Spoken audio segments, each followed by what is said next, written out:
Seorang ustadz bisa dikenal karena dakwahnya, tapi juga sering dibicarakan karena label yang menempel padanya. Nama Ustadz Khalid Basalamah tak jarang dikaitkan dengan sebutan Salafi, bahkan Wahabi. Label itu terus beredar, diperdebatkan, dan dipakai untuk menilai.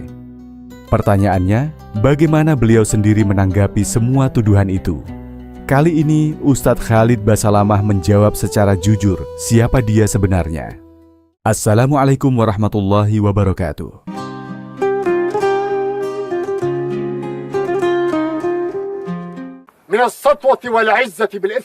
Dalam wacana keislaman, istilah Salafi biasanya merujuk pada mereka yang berusaha kembali kepada ajaran Al-Quran dan Sunnah dengan pemahaman generasi awal Islam. Sementara istilah Wahabi sebenarnya muncul dari sejarah tertentu di Jazirah Arab, namun kemudian sering dipakai sebagai sebutan negatif untuk kelompok yang dianggap keras dalam beragama. Di Indonesia, dua istilah ini kerap dipakai untuk memberi label kepada tokoh-tokoh tertentu, dan salah satu yang sering disebut adalah Ustadz Khalid Basalamah. Lalu, bagaimana tanggapan beliau sendiri ketika dituduh sebagai Salafi atau Wahabi? Mari kita dengarkan langsung jawabannya. Kalau masalah Salafi Wahabi ini istilah, ya Allah, ini fitnah teman-teman sekalian. Ini fitnah. Dari mana istilah Wahabi ini? Dari mana istilah Salafi ini? Ini fitnah. Sebagian teman-teman kita yang berpegang pada sunnah Nabi SAW sering mengatakan kita kembali kepada pemahaman salaf. Pemahaman salaf maksudnya sahabat. Salaf itu orang terdahulu. Dikatakan pesantren salafiyah, pesantren yang dulu, tradisional gitu kan. Jadi itu pemahaman kembali kepada salaful ummah.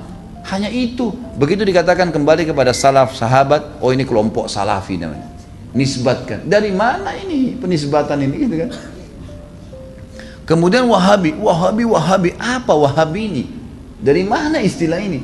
Ini keluar dari mulut orang-orang yang tidak bertanggung jawab. Kalau kita lihat cirinya orang Wahabi, yang dianggap Wahabi orangnya berjenggot, jalankan sunnah Nabi. Kalau sholat ke masjid, istrinya pakai tutup aurat. Ya, di rumahnya jauh dari perbuatan-perbuatan dosa. Ini nih kelompok nih. Diolok-olok, Wahabila. Saya pernah dimasukkan dalam grup, gitu kan? Saya lihat semuanya disatuin, teman-teman dari semua ormas ada, termasuk nama saya masuk di situ. Banyak, mungkin ada 80 atau 100 orang ustadz, kiai dan seterusnya. Baru saya masuk di situ saya sudah baca. Ah, ini banyak ustadz-ustadz Wahabi, dimain-mainin gitu, tulisannya pakai O. Wahabilah ini. Oh, ini Wahabi ini suka tolak salawat, suka tolak zikir, suka tolak doa. Saya berpikir kalau saya mau tanggapin, ini 80 orang, 100 orang di situ, kemudian akan habis waktu saya menyita di situ. Sudahlah, saya keluar, minta maaf, saya nggak ada urusannya di sini, saya keluar. Karena yang bilang orang-orang yang pernah belajar di Saudi teman-teman benci sama zikir itu siapa? Anda yang fitnah itu. Gimana caranya? Orang yang belajar di Madinah, di Masjid Nabawi, di Mekah, zikir kepada Allah. Bahkan mereka paling banyak zikirnya kepada Allah. Mereka paling banyak zikir, tapi zikirnya pakai adab, nggak teriak-teriak, gitu kan? Nggak karang-karang. Apa yang Nabi SAW ajarin itu yang disebutin. Adab sama Allah, subhanallah, subhanallah. Dilakukan, bukan tidak dilakukan. Tapi tidak ada subhanallah, alhamdulillah. Dibayangkan main-main, Allahu, apa ini? Ini apa ini? Ini kalau zaman Umar sudah diketuk semua kepalanya nih.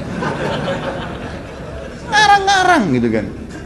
Oh ini benci sama doa. Siapa yang bilang benci doa teman-teman sekalian?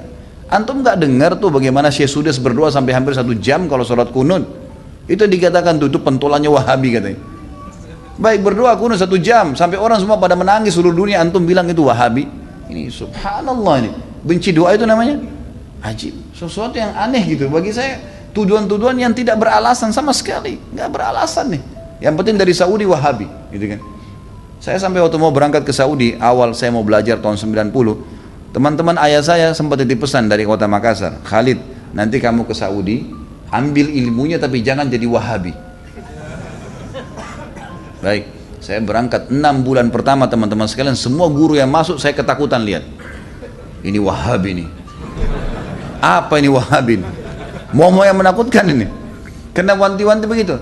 Lama-lama setelah setiap guru masuk di Madinah, wallahi saya bersumpah atas nama Allah teman-teman sekalian, tidak pernah ada sebutan nama Wahabi. Saya tidak pernah dengar kata-kata Wahabi dari mulut mereka. Wallah, yang ada cuman qala Allah, qala Rasul. Allah berfirman, Rasulullah bersabda. Wallahi, saya sumpah di sini di masjid ini memang begitu ajarannya. Begitu ajarannya, qala Allah, qala Rasul, qala Allah, qala Rasul, selalu. Atau diikuti dengan penjelasan Ibnu Abbas, sahabat, Ibnu Umar, sahabat. Nih pemahamannya mereka, ini pemahamannya sahabat tentang ayat ini, tentang hadis ini. Itu yang kita pelajarin. Dan kalau ada masalah fikih didatangkan 4 madhab semua. Imam Syafi'i bilang begini, ini dalilnya. Imam Ahmad bilang begini, ini dalilnya. Imam Malik bilang begini, Abu Hanifah begini, dalilnya. Jelas, semuanya begitu. Setelah 6 bulan saya berpikir, kok saya harus takut dengan orang-orang seperti ini ilmu semua disampaikan, gitu kan? Ilmu semua. Dan bagaimana mempertemukan antara ambil ilmunya, jangan jadi Wahabi. Bagaimana memahami? Saya nggak nyambung gitu. Gimana caranya? Gitu. Teman-teman sekalian, saya kasih jawaban secara akal sehat. Rasulullah SAW lahir di mana? Di Mekah. Ya, 13 tahun fase turunnya ayat-ayat Makkiyah di mana? Di Mekah. Baik, setelah itu Nabi SAW hijrah ke Madinah. Berapa tahun Nabi di Madinah? 10 tahun. Sampai meninggal kan? Kuburannya ada di sana. Demi Allah, Mekah sama Madinah markas Islam. Ada orang mengatakan itu markas Wahabi, markas ini tempat Nabimu lahir dan mati. Kok gimana sih? Lalu dikatakan itu ajarannya tidak benar, yang sesat. Padahal kalau kita duduk di majelisnya ulama, ini Rasulullah bersabda, ayat Al-Quran dalam surah ini, selalu itu. Silakan saya tantang siapapun teman-teman sekalian. Bukan tantang. Saya ajak anda kalau lagi umrah yang mengatakan Wahabi, tolong anda datang ke Masjid Nabawi, Masjid Haram Mekah, duduk di majelisnya salah satu ulama situ. Coba dengarin apa yang mereka bilang. Coba jangan, atau mau bertanya silakan. Pasti mereka jawab, hukumnya qala Allah, Allah berfirman surah ini, Rasulullah bersabda begini. Itu isinya. Itulah yang mereka bilang Wahabi. Ini kemurnian agama teman-teman sekalian. Dan kalau anda tidak pertahankan kemudian agama, lalu siapa yang mau pertahankan? Ini aneh sekali gitu. Ini luar biasa, sebenarnya harus diluruskan. Mudah-mudahan Allah berikan hidayah ya. Banyak orang Islam yang tidak faham, ya, dia kukunya masih panjang, sholatnya masih Senin Kamis, ikut-ikutan Wahabi juga. Bukannya belajar, bukannya nanya, malah ikut-ikutan. Ini fitnah di tengah-tengah kaum muslimin. Kata Nabi SAW, Yahudi terpecah 71 golongan, Nasrani 72, umatku 73, semuanya di neraka. Mampir neraka dulu, nanti masuk surga iya. Kecuali satu, nggak pakai lewat neraka masuk surga. Kata para sahabat sudah tanya, siapa itu ya Rasulullah? Apa kata Nabi? Yang berpegang pada sunnahku dan sahabatku. Nah ini yang selalu ditunjuk Salafi, Wahabi, ini yang selalu berkata Rasulullah bersahabat. Ini orang yang berpegang pada kemudian Islam. Teman-teman sekalian, berhenti dalam masalah istilah-istilah seperti ini. Ini bahaya, memperpecah umat dan macam-macam.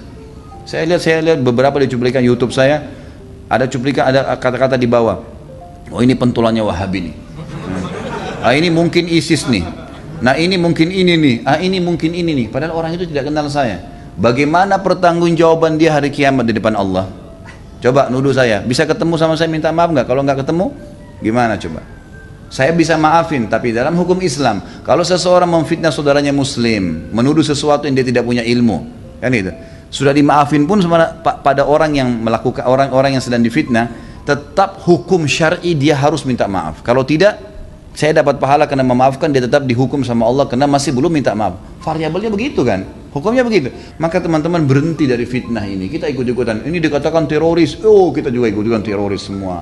Ini garis keras, ini kita katakan garis keras. Belajar, kita punya mata bisa melihat, telinga bisa mendengar, hati bisa berpikir, bisa merenungi. Dengar dong dulu, gitu kan? Apa yang disampaikan? Kalau disampaikan benar, terima. Kan itu. Teman-teman yang dituduh dengan istilah ini hanya betul-betul kembali kepada kemurnian Al-Quran dan Sunnah. Itu. Coba hadiri pengajiannya pasti selalu qala Allah, qala Rasul. Qala Allah, qala Rasul. Ini ajaran Islam teman-teman. Gak pernah ada perkataan kata kiai saya, kata guru saya, kata gini, kata gitu. Gak pernah. Anda boleh ikuti ceramah saya. Kalau saya pernah katakan ini kata si fulan ini sudah jauh. Qala Allah, qala Rasul. Ada tanggapan ulama yang merincikan mungkin atau menyampaikan. Itu mungkin. Ini Allahu alam. Mudah-mudahan Allah perbaikin keadaan. Dari jawaban Ustadz Khalid Basalamah, terlihat bahwa tuduhan Salafi atau Wahabi sering tidak berdasar dan lahir dari kesalahpahaman. Istilah itu, menurut beliau, memiliki sejarah dan konteks tertentu, namun sering digunakan sebagai label negatif untuk menilai seseorang yang berpegang pada sunnah Nabi. Dari sisi keilmuan, Ustadz Khalid Basalamah tidak jauh berbeda dengan ustadz lain. Ia punya pandangan sendiri dan memang kadang berbeda, bahkan berseberangan. Tapi ini adalah wilayah khilafiyah. Jika kita tak sependapat, cukup berjalan di jalan kita masing-masing, tanpa menebar tuduhan. Bukankah sebaik-baik muslim adalah yang paling baik akhlaknya? Wassalamualaikum warahmatullahi wabarakatuh.